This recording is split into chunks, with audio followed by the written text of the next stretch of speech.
السلام عليكم. الله الملك الوطن. الملك مشيتو ديروه في الطرف، عاود كحزتوه. ان شاء الله غير ما تزيدوش تهوروا تحبسوا تما وصاي. هذا الانسان شيتمنى. العياشي شاك فيديو تنشر فيه فضيحه للملك نتاعه ولا المملكه نتاعه يجي يكتب لك هذه العباره هذه ولا يكتب لك عباره اخرى للعبوديه واللي هي عاش سيدنا.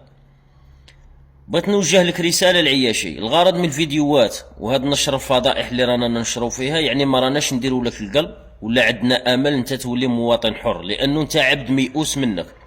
الغرض من هذه الفيديوهات هو محاربه العياشي، لانه في بادئ الامر كنتوا قله قليله كنتوا تعقنوا هنا في مواقع التواصل الاجتماعي، كنا طافيين عليكم الضوء، ولكن تكاثرتوا بسرعه باسكو صار لكم كموا الارانب والطموحات نتاعكم كبرت.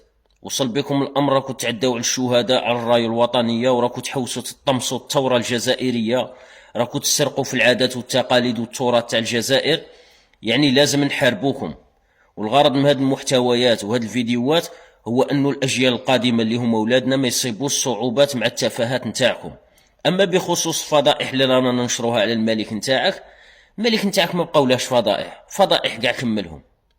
ما خلى كما نقولوا لي واط، ما خلى صور فضيحه قال لكم طلعت للقمر، ما بقاولاش فضائح.